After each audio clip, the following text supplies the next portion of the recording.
नमस्कार, बहुत स्वागत है आपका सुपरफास्ट छत्तीसगढ़ में। खबरों के साथ मैं हूं रीनू। सबसे पहले बात, मुख्यमंत्री भूपेश बघेल देर रात दिल्ली से रायपुर लौट आए हैं और उन्होंने कहा कि केंद्र सरकार ईडी के नाम पर राहुल गांधी को परेशान कर रही है। राहुल गांधी की आवाज को दबाने के लिए केंद्र सरकार ये सब कर रही है। तो वहीं अग्निपथ योजना को लेकर कहा कि इस योजना को लेकर देश भर के युवाओं में आक्रोश है। उन्होंने कहा कि इन दोनों मुद्दों को लेकर प्रदेश के सभी विधानसभा क्षेत्रों में कांग्रेस प्रदर्शन करेगी और सीएम भूपेश बघेल खुद पाटन में मोर्चा संभालेंगे।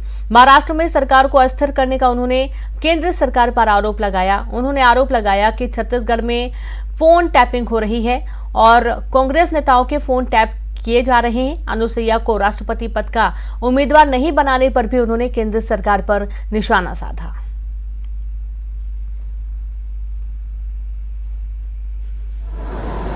राहुल जी से लगातार 5 दिन पूछताछ हुई। दूसरा मुद्दा अग्निपथ, और इसमें पूरे देश भर में नौजवानों में आक्रोश फैला। पूरे सप्ताह ये दो मुद्दे के इर्द गिर्द घूमता रहा। मुख्य रूप से बात यही है कि राहुल जी की आवाज़ दबाने के लिए कृत्य किया गया। जब कोई मनी ही नहीं है तो लॉन्ड्रिंग नहीं हुई, और लॉन्ड्रिंग नहीं हुई तो ईडी का कोई काम नहीं, कोई एफआईआर हुआ नहीं। लेकिन परेशान करना है, पार्टी को बेफूट में ले जाना है और नेता को दबाना था। लेकिन न पार्टी झुकने वाली है, न हमारे नेता दबने वाले हैं। दूसरा मुद्दा नौजवानों का है। आज ये अग्निपथ, अग्निवीर, फिर अग्निवीर के बाद फिर रेलवे वीर के बाद शिक्षा वीर, फिर उसके बाद चिकित्सा वीर, इसी प्रकार के ठेके में सब कुछ लाना चाहते हैं। इस योजना के माध्यम से देश की सीमाओं के साथ खिलवाड़, फौज के साथ खिलवाड़ और नौजवानों के जीवन के साथ खिलवाड़ किया गया, जिसका विरोध हम लोग लगातार कर रहे हैं। और जंतर मंतर में भी धरना दिए, और अभी 27 तारीख को प्रत्येक विधानसभा में धरना प्रदर्शन किया जाएगा। मैं खुद भी पाटन विधानसभा में रहूँगा। अपने विधानसभा में सबको रहना है, मैं अपने विधानसभा में रहूँगा। सारे विधायक अपने अपने विधानसभा में, जहाँ विधायक नहीं है वहाँ पे पार्टी के पदाधिकारी ये लोग जाएंगे। सीधे सीधे भारतीय जनता पार्टी बर्दाश्त नहीं कर पा रही विपक्षी सरकार चले और तोड़फोड़ करने में लगे हुए हैं। वो पहले गुजरात गए, फिर आसाम गए। इसका मतलब कौन है? पर्दे के पीछे में कौन लोग हैं? यही लोग हैं। विपक्षी के लोगों को भी हुआ, नौकरशाहों को भी हुआ, और उनके नेताओं को भी हुआ। उसके मामले में क्या बोलेंगे विष्णुदेव साहब और रमन सिंह जी? उसके मामले में चुप। कि इनका पुराना ट्रैक रिकॉर्ड ही यही है। UKG भी लगी हुई थी, उसको मौका नहीं मिला क्योंकि उसकी पृष्ठभूमि कांग्रेस की थी। कांग्रेस के पहले विधायक थी, इस कारण से उसको मौका नहीं। और ज्यादा जानकारी के साथ संवाददाता विनोद कुशवाहा जुड़ गए। विनोद, देखा जा रहा है कि सीएम भूपेश बघेल देर रात वापस लौट आए छत्तीसगढ़ और इस दौरान उन्होंने एक बार फिर से केंद्र सरकार को आड़े हाथों लिया।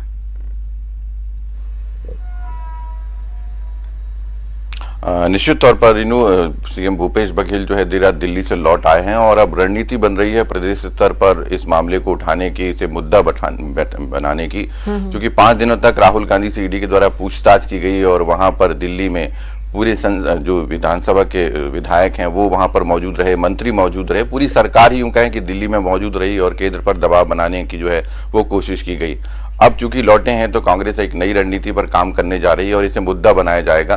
27 जून को जैसा मुख्यमंत्री ने कहा है कि वो पाटन विधानसभा में खुद मौजूद रहेंगे और इसके अलावा जितने भी मंत्री, सांसद, विधायक हैं वो अपने अपने क्षेत्रों में रह करके प्रदर्शन करेंगे। तो एक बड़ी प्रदर्शन की तैयारी जो है ईडी ने जो पूछताछ की है राहुल गांधी से, उस पर भी करने जा रही है। और इसके अलावा अग्निपथ को लेकर के अब कांग्रेस जो है सड़क की लड़ाई लड़ेगी कि नौजवानों को जिस तरह से केंद्र सरकार 4 सालों का रोजगार देकर के उन्हें सपना दिखाकर बेरोजगार बनाने की तैयारी में है, चाहे फिर वो चिकित्सा का क्षेत्र हो, रेलवे का क्षेत्र हो या दूसरे अन्य क्षेत्र हो, तो एक भविष्य की चिंता को लेकर के इसे एक बड़ा मुद्दा भी बना रही है। चूंकि कांग्रेस की दिल्ली में जो बैठक हुई थी उसमें भी इस बात पर मंथन किया गया कि जो संसद सत्र होगा उसमें जितने भी कांग्रेस के सांसद होंगे वो हंगामा करेंगे और विरोध भी जताएंगे अग्निपथ को लेकर के, या फिर ईडी की जो पूछताछ हुई उस पर भी अपनी बात रखेंगे।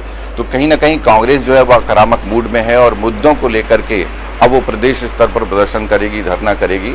तो कांग्रेस जो है एक नई रणनीति के साथ बैठकें भी करेगी और बैठक के साथ नई रणनीति जो तैयार की जा रही है कि केंद्र सरकार के खिलाफ हल्ला बोला जाए।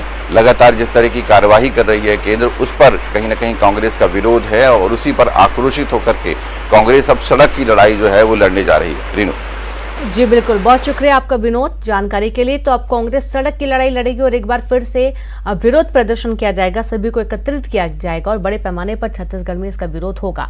कांग्रेस मुख्यालय में सत्याग्रह के बाद सीएम भूपेश बघेल और राज्य के मंत्री विधायकों के साथ राहुल गांधी ने फोटो खिंचवाई। राहुल गांधी ने सभी राज्यों के नेताओं के साथ अलग अलग फोटो खिंचवाई।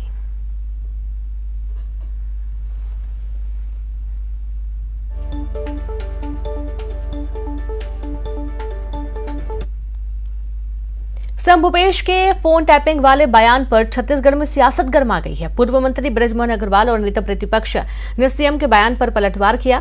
उन्होंने कहा कि सीएम भूपेश बघेल घबराए हुए हैं।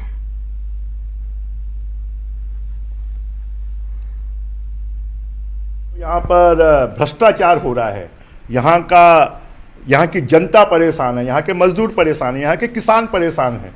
यहाँ पर खाद पर्याप्त मात्रा में है पर किसानों को खाद नहीं मिल रही है, ब्लैक मार्केट में बिक रही है। तो जो उनके गलत काम हैं, अब उनको ऐसा लग रहा है कि मेरे गलत काम उजागर हो रहे हैं और उससे वो डरे हुए हैं, इसलिए इस प्रकार की बात कर रहे हैं। क्योंकि छत्तीसगढ़ में हालात ये है, आप किसी से भी अधिकारी से बात करेंगे, नेता से बात करेंगे, सामान्य फोन में कोई बात करना नहीं चाहते, मुख्यमंत्री के डर के मारे कि यहाँ पर लगता है कि मुख्यमंत्री टैप करा रहे हैं। तो अधिकारी भी सहमे हुए हैं और राजनीतिक दल के लोग भी। तो शायद इस बात का इजहार वो केंद्र के ऊपर डालना चाहते हैं। मुझे बात समझ में नहीं आ रही है कि केंद्र को टेप कराने की आवश्यकता क्या है। खबर रायपुर से है, जहां पर डीडी नगर इलाके में दो गुटों के बीच मारपीट हुई। मारपीट में हत्या निगरानी बदमाश राजा ठाकुर की हत्या की गई। घनश्याम सिंह और उसके दो साथियों पर आरोप है। दो आरोपियों को पुलिस ने गिरफ्तार कर लिया है। मुख्य आरोपी घनश्याम सिंह फरार। डीडी नगर थाना क्षेत्र की पूरी घटना सामने आई है। तो डीडी नगर में दो गुटों के बीच मारपीट हुई। मारपीट के दौरान हत्या की गई है। रायपुर से बड़ी खबर, निगरानी बदमाश राजा ठाकुर की हत्या का मामला है। घनश्याम सिंह और उसके दो साथियों पर इस हत्या का आरोप है। दो आरोपी पुलिस ने गिरफ्तार कर लिया है और मुख्य आरोपी घनश्याम सिंह फरार है, जिसकी तलाश पुलिस कर रही है।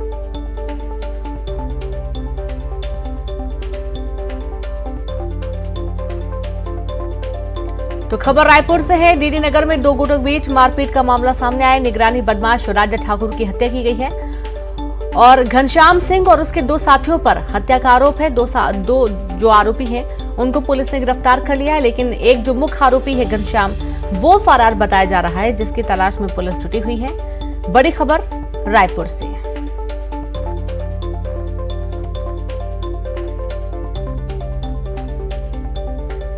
तो रायपुर के डीडी नगर इलाके में ये वारदात सामने आई है, जहां पर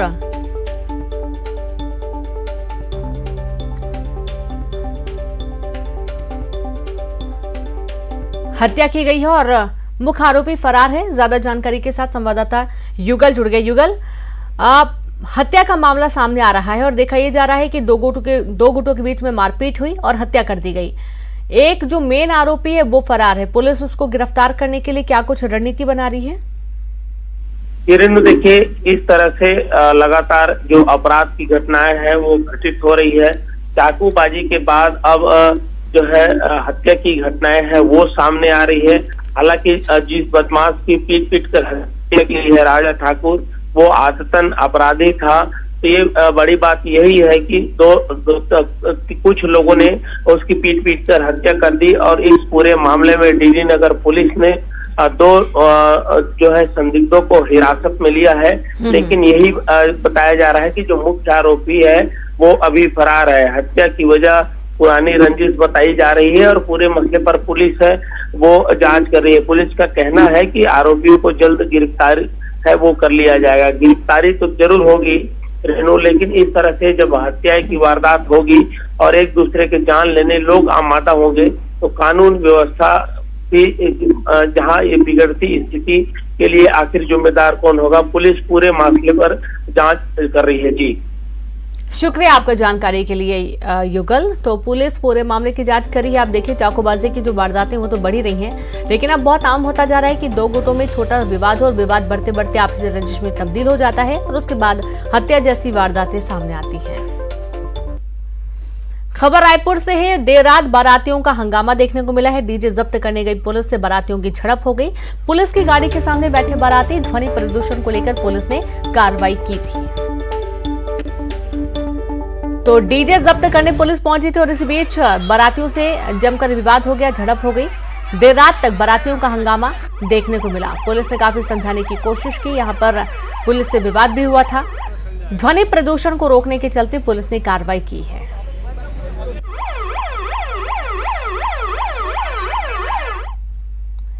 खबर दंतेवाड़ा से है, जहां पर पुलिस और नक्सली में मुठभेड़ हुई। हिरोली डोकापारा में मुठभेड़ का मामला सामने आया। मुठभेड़ में 2 मजदूर घायल हुए हैं। किरंदुल थाना क्षेत्र का ये पूरा मामला सामने आया है। दंतेवाड़ा से बड़ी खबर, मुठभेड़ में 2 मजदूर घायल हुए हैं। किरंदुल थाना क्षेत्र का ये पूरा मामला सामने आया है, जहां पुलिस और नक्सलियों के बीच में मुठभेड़ हुई और इस मुठभेड़ में 2 मजदूर जख्मी हुए हैं। बलरामपुर जिले के बाड्रफ नगर विकासखंड में तेज हवाओं के साथ बारिश ने आफत मचा दी है। बारिश और तेज हवा की वजह से स्वामी आत्मानंद अंग्रेजी माध्यम विद्यालय स्कूल की टीन शेड की छत उखड़ गई।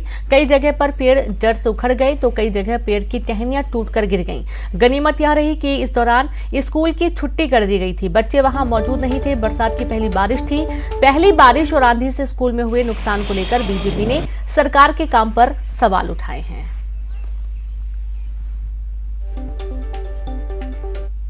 सरकार है ये आनंद फानन में कोई भी कार्य उल्टा सीधा कार्य कर रहा है।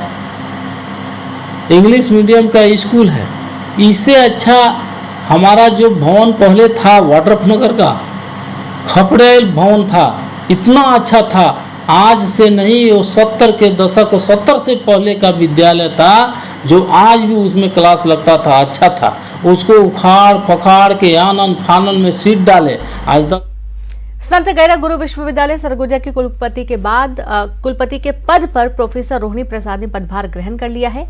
वो पहले भी सरगुजा विश्वविद्यालय के कुलपति रह चुके हैं। छत्तीसगढ़ में कांग्रेस की सरकार बनने के बाद 3 जनवरी 2020 को धारा 52 के तहत प्रोफेसर रोहिणी प्रसाद को हटा दिया गया था। राज्य सरकार के इस निर्णय के खिलाफ उन्होंने छत्तीसगढ़ उच्च न्यायालय में याचिका दायर की थी और उनकी याचिका पर हाईकोर्ट का आदेश आ चुका है, जिसमें प्रोफेसर रोहिणी प्रसाद ने कोर्ट के आदेश के साथ ही राज्यपाल कार्यालय से जारी पत्र भी विश्वविद्यालय सरगुजा के कुलसचिव को सौंपा है। प्रोफेसर रोहिणी प्रसाद ने पदभार ग्रहण करने संबंधित कार्रवाई पूरी की और उस दौरान वर्तमान कुलपति अशोक सिंह विश्वविद्यालय में नहीं थे। 2020 में हमको एक आदेश 52 का मिला, उसके तहत हमको हटाया और उसी को हमने कोर्ट में चैलेंज किया था और कोर्ट के आदेशानुसार हमने कल अपना पदभार ग्रहण काम में उपस्थित हूँ। अपने कुलपति के दायित्व के काम में यहाँ बैठा हुआ हूँ, उपस्थित हूँ और जो मुझे काम मेरे पास आएगा वो मैं करूँगा। बिलासपुर जिले में पेट्रोल डीजल आपूर्ति को लेकर एक बैठक की गई। अतिरिक्त कलेक्टर के नेतृत्व में oil company, sales officers, pump संचालकों और खाद्य विभाग की समीक्षा बैठक हुई। समीक्षा में ऑयल कंपनियों ने पर्याप्त पेट्रोल डीजल होने की बात कही। अतिरिक्त कलेक्टर जयश्री जैन ने पंप संचालकों को स्टॉक रखने का निर्देश दिया ताकि खेती किसानी के मौके पर किसानों को दिक्कतों का सामना न करना पड़े।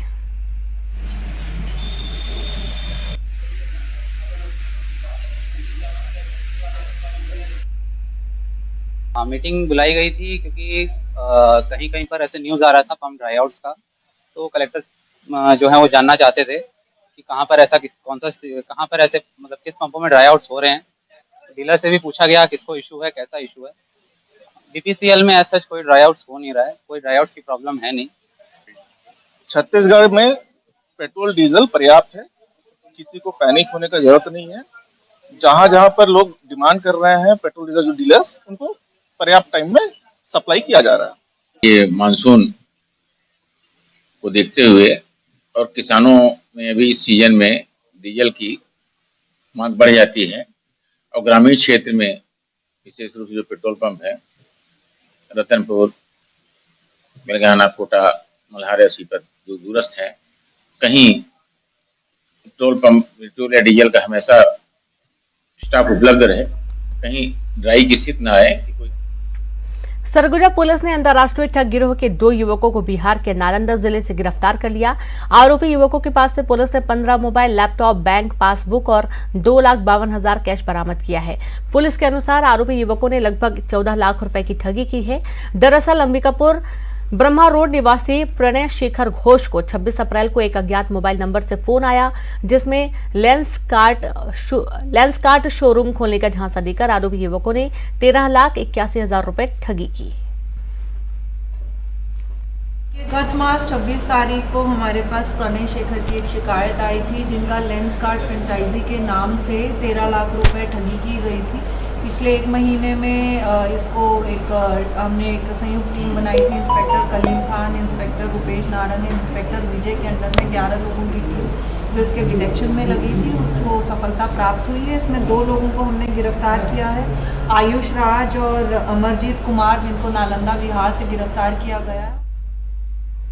जशपुर के बाल संप्रेक्षण गृह से 5 अपचारी बालक खिड़की तोड़कर फरार हो गए, जिसमें 3 कुनकुरी और 2 पत्थलगांव क्षेत्र के बताए जा रहे हैं। सभी की खोजबीन की जारी है। जल्द ही सभी के रेस्क्यू की बात अधिकारी कह रहे हैं। तो वहीं अधिकारियों ने बताया कि इन अपचारी बालकों की संलिप्तता चोरी की घटनाओं में रही है। बहरहाल बाल अपचारियों की सुरक्षा को लेकर सवाल खड़े हो रहे हैं। वहीं फरार अपचारी बालकों के अपने परिजनों को फोन किए जाने की सूचना मिली है। की जानकारी सुबह मुझे प्राप्त हुई तो हम लोग अपनी ओर से एसपी साहब को, कलेक्टर साहब को, हमारे डायरेक्टर रायपुर और उनके परिजनों को भी तत्काल हम सूचना दिए हैं। उनके परिजन भी और पुलिस के द्वारा भी तलाश अभी की जा रही है। जैसे ही कुछ खबर आती है तो रेस्क्यू करके उनको फिर से लाया जाएगा। तलाश अभी जारी है। बाल संप्रेक्षण गृह जशपुर से 5 अपचारी बालकों के भागे जाने की सूचना जो है थाना जशपुर में प्राप्त हुई है। जो अपचारी बालक हैं उनकी पतासाजी हेतु जो है प्रयास किया जा रहा है।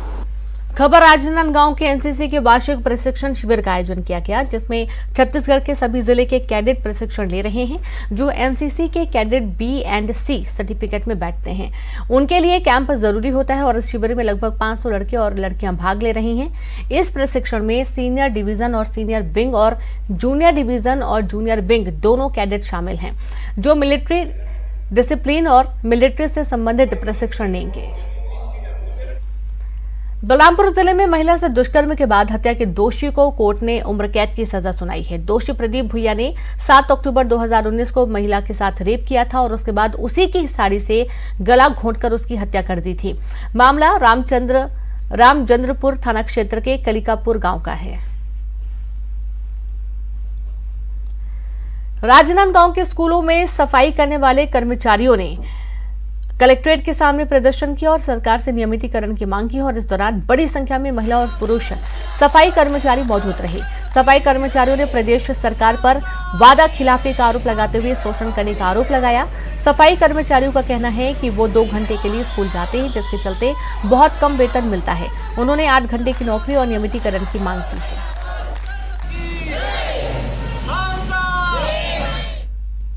बड़ी खबर बीजापुर से है, जहां पर सुरक्षा बलों ने 5 माओवादियों को गिरफ्तार कर लिया है। गिरफ्तार माओवादियों में 2 नाबालिग भी शामिल हैं। नक्सलियों के पास से 2 बाइक और 100 जिलेटिन की छड़ें बरामद की गई हैं। सीआरपीएफ के बटालियन ने संयुक्त कार्रवाई की।